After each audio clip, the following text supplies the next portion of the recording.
Hi everyone! Welcome again sa aking channel. For this video, ang ituturo ko sa inyo ay yung continuation pa rin ng Unit 5 which is all about the logarithmic functions. This time, the lesson is about the properties and graphs of logarithmic functions. Recall that the logarithmic function are in the forms of y is equal to the logarithm of base b of x na kung saan yung base natin ay may restriction na dapat siya ay greater than 0 but not equal to 1. Ang tawag natin sa form na to is the basic logarithmic function. Meron din tayong makikitang function na y is equal to a times the logarithm of base b of the quantity x minus c plus d. Ang tawag naman natin dito ay transformation of logarithmic function.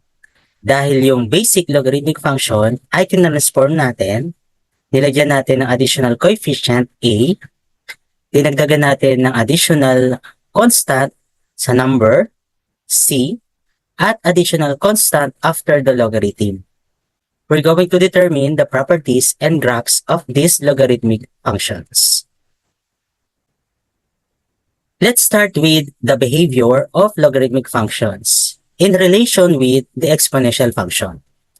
Recall that the graph of exponential functions are, if the base is greater than 1, the graph is increasing from left to right, and if the base is less than 1, the graph is decreasing from left to right. That is for the exponential function. Since the logarithmic function is the inverse of exponential function, the behavior of the graph is reflected on the imaginary diagonal line of the Cartesian plane. Properties are also reflected. For instance, halimbawa meron tayo ditong exponential function na y is equal to 2 raised to x. Ito yung kanyang graph that is increasing from left to right at meron siyang horizontal asymptote. Ang mga properties nito is, yung una, behavior niya is increasing from left to right kasi yung base 2 is greater than 1. Then we all know that there is no vertical asymptote kapag exponential function. But there is a horizontal asymptote located at y is equal to 0 dahil wala tayong additional constant after ng exponential expression. Now, sa ating Cartesian plane, ito yung ating imaginary diagonal line. If we're going to determine the inverse of y is equal to 2 raised to x, that would be a logarithmic function y is equal to the logarithm of base 2 of x, na kung saan ang kanyang magiging graph ay reflection nitong 2 raised to x. Ito ang kanyang graph. The curve is reflected at yung asymptote ay reflected din. Therefore, the properties of y is equal to the logarithm of base 2 of x are the following. Still, siya ay increasing from left to right. There is no horizontal asymptote, but there is a vertical asymptote located at x is equal to 0. Dahil yung exponential function natin, ang asymptote niya ay horizontal, pagdating sa logarithm, siya ay nagiging vertical asymptote. Now, tingnan naman natin kung ang base ay less than 1. Suppose we have this function, y is equal to 1/2 raised to x. Ang kanyang behavior is decreasing from left to right na meron siyang horizontal asymptote. That is exponential, kaya ang magiging properties niya is decreasing from left to right kasi yung 1/2 is less than 1. Then, there is no vertical asymptote kapag exponential function, but there is a horizontal asymptote located at y is equal to 0. Kasi wala ulit tayong nakita additional number after ng exponential expression. Then, meron ulit tayong imaginary diagonal line sa ating Cartesian plane. If we're going to determine the inverse of y is equal to 1/2 raised to x, siya ay magiging logarithmic function na y is equal to the logarithm of base 1/2 of x. At ang kanyang magiging graph ay reflection nitong 1/2 raised to x. Ito ay magiging ganito. Na-reflect yung ating curve na reflect din yung kanyang asymptote. Therefore, ang magiging properties ng y is equal to the logarithm of base 1/2 of x are the following. Still, siya ay decreasing from left to right. There is no horizontal asymptote, but there is a vertical asymptote located at x is equal to 0. So that is the behavior of the graph of logarithmic function in relation with the exponential function. What we're going to do now is i-general natin yung behavior ng iba't ibang logarithmic function. The graph of logarithmic function is increasing from left to right if the base is greater than 1. Katulad ng mga example natin, y is equal to the logarithm of base 2 of x, y is equal to the logarithm of base 2 of quantity x plus 1, or y is equal to the logarithm of base 2 of quantity x minus 3. Mapapansin natin na pare-parehas silang increasing from left to right kasi ang base natin is 2 which is greater than 1.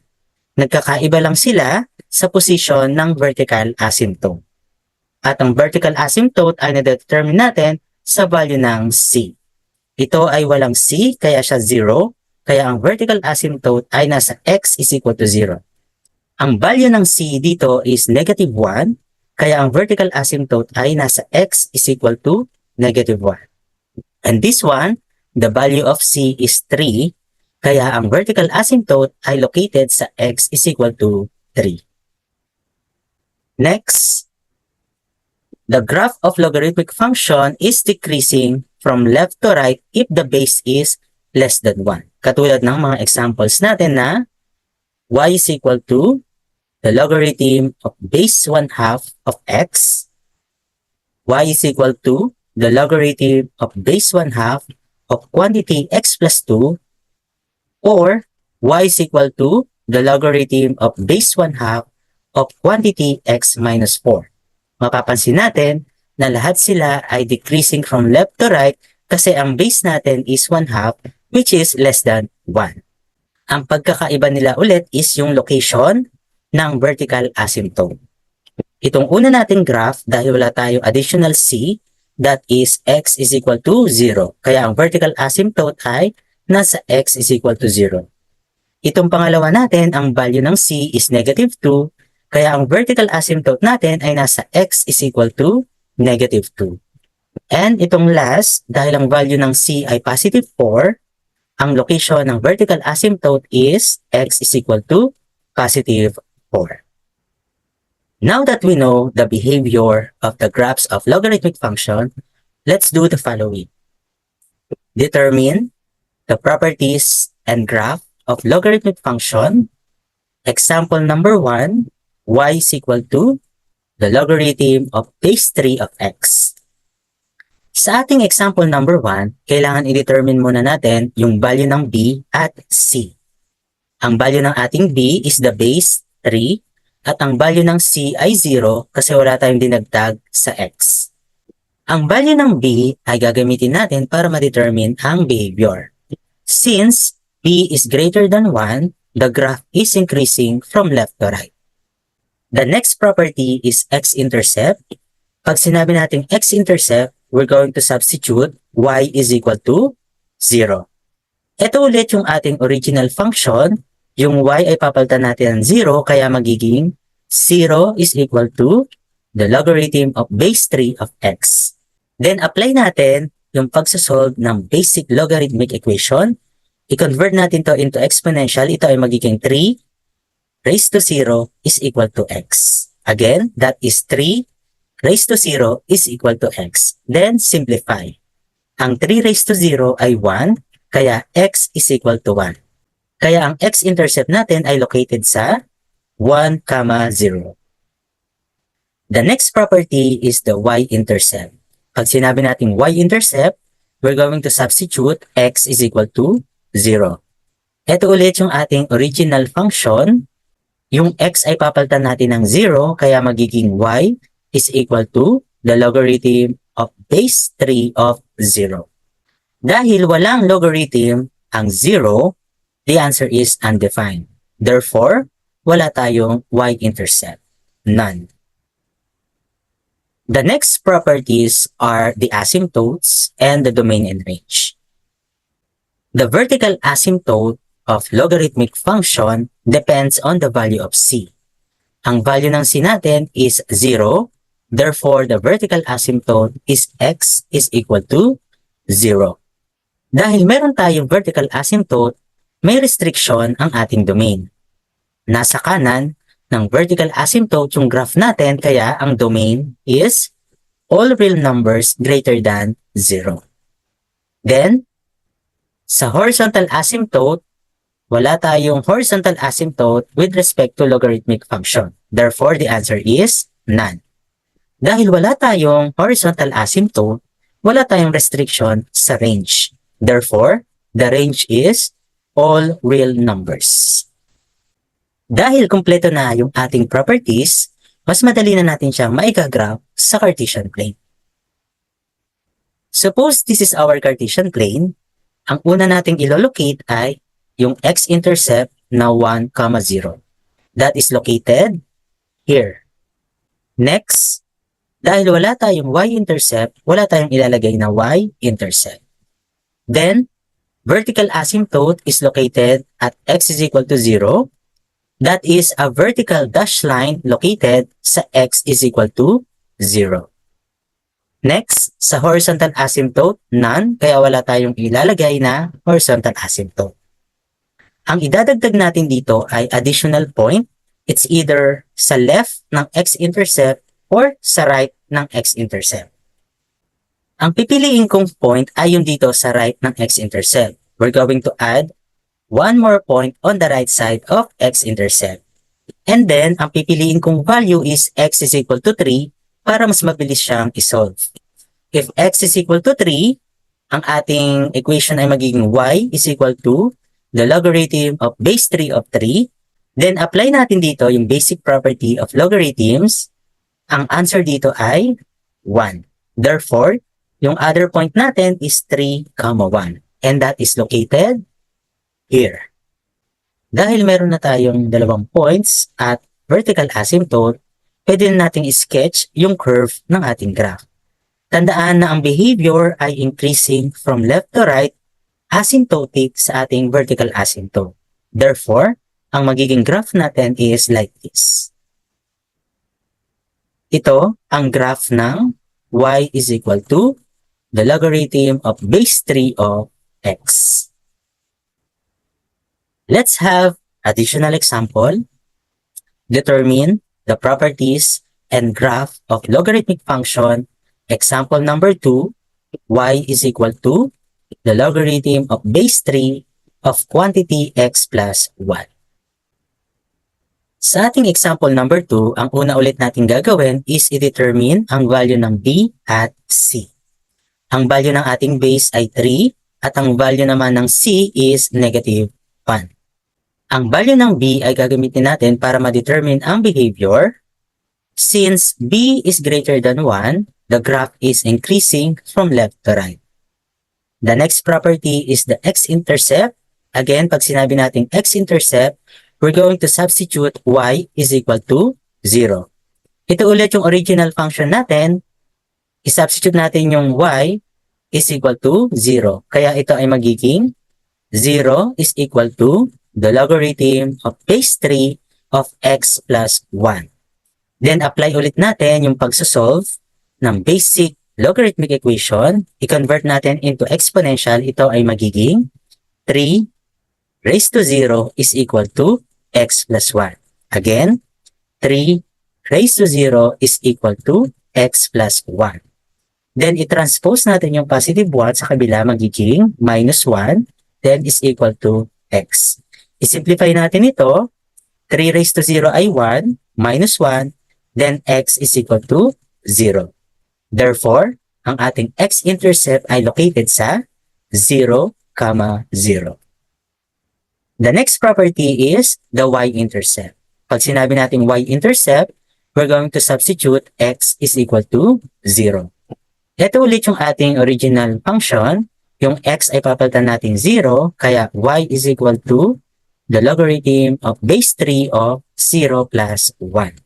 Then, apply natin yung basic property ulit ng logarithm na the logarithm of 1 of any base is equal to 0. Therefore, y is equal to 0.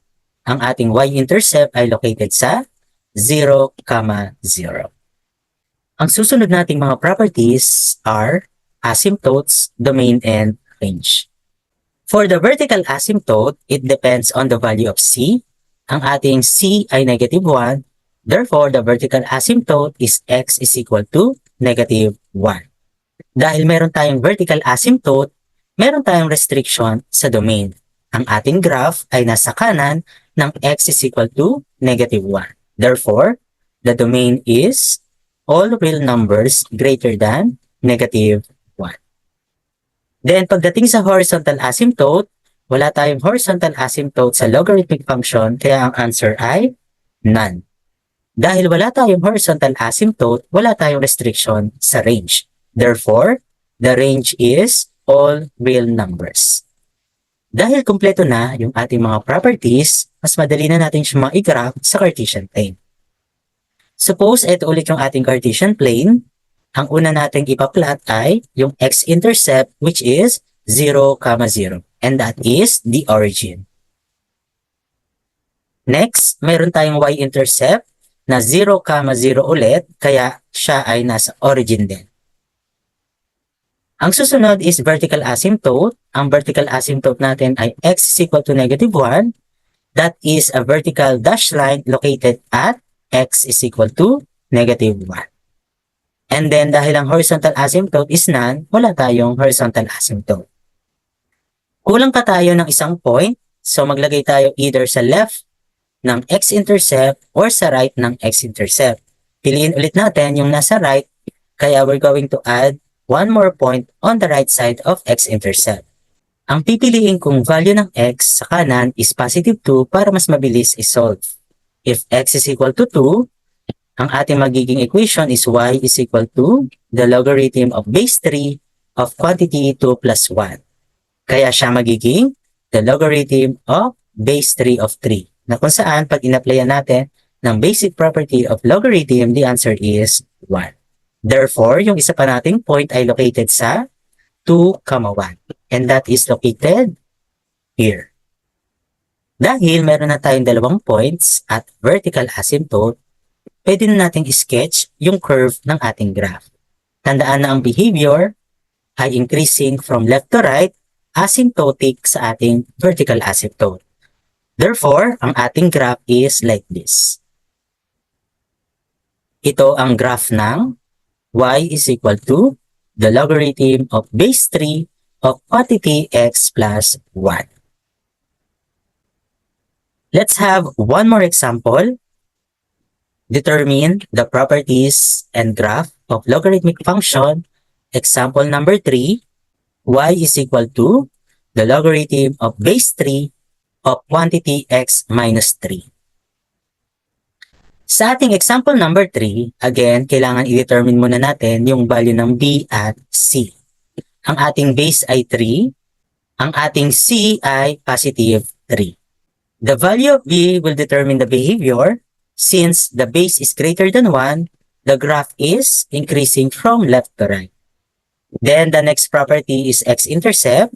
Pag sinabi natin x-intercept, we're going to substitute y is equal to 0.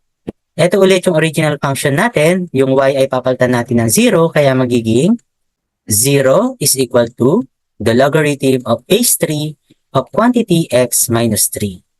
Apply ulit natin yung pagsasolve ng basic logarithmic equation. I-convert natin ito into exponential. Ito ay magiging 3 raised to 0 is equal to x minus 3. Again, 3 raised to 0 is equal to x minus 3. I-transpose natin yung negative 3 sa kabila, magiging plus 3. Then, i-simplify natin. 3 raised to 0 ay 1 plus 3. The answer is 4. X is equal to 4. Therefore, ang ating x-intercept is located sa 4, 0. The next property is the y-intercept. Pag sinabi natin y-intercept, we're going to substitute x is equal to 0. Ito ulit yung original equation natin. Papalitan natin yung x ng 0, kaya magiging y is equal to the logarithm of base 3 of 0 minus 3. 0 minus 3 is negative 3, and we all know na wala tayong logarithm ng negative numbers. The answer is undefined. Therefore, there is no y-intercept. The next properties are the asymptotes, domain, and range. Again, with respect to vertical asymptote, it depends on the value of c. Dahil ang ating letter c ay positive 3, therefore, ang vertical asymptote is x is equal to 3. Dahil may vertical asymptote, meron tayong restriction sa domain. Ang graph natin ay nasa kanan ng x is equal to 3. Therefore, the domain is all real numbers greater than 3. And then, wala ulit tayong horizontal asymptote. The answer is none. Dahil wala tayong horizontal asymptote, wala tayong restrictions sa range. Therefore, the range is all real numbers. Dahil kompleto na yung ating properties, mas madali na nating maigagraph yung ating function. Ito ulit yung ating Cartesian plane. Ang una nating ipa-plot ay x-intercept, which is 4, 0. That is located here. Next, wala tayong y-intercept. Ang susunod is the vertical asymptote. Vertical asymptote is x is equal to 3. That is a vertical dashed line located at x is equal to positive 3. Then, horizontal asymptote is none. Wala tayong ilalagay na horizontal asymptote. Dahil isa pa lang yung ating point, magdagdag tayo ng isa pang point either sa left or right ng x-intercept. Piliin ulit natin yung nasa kanan. Add one more point on the right side of x-intercept. Ang pipiliin kong value ng x is 6 para mas mabilis isolve. If x is equal to 6, ang ating equation ay magiging y is equal to the logarithm of base 3 of quantity 6 minus 3. 6 minus 3 ay 3. We all know na meron tayong basic property of logarithm na the logarithm of base 3 of 3 is 1. Therefore, yung isa pa nating point ay located sa 6, 1. At ito ay located here. Dahil meron na tayong dalawang points at vertical asymptote, pwede na nating sketch yung curve ng ating graph.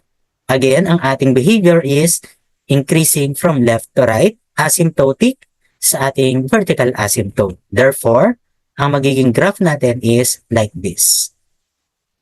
Ito ang graph ng y is equal to the logarithm of base 3 of quantity x minus 3.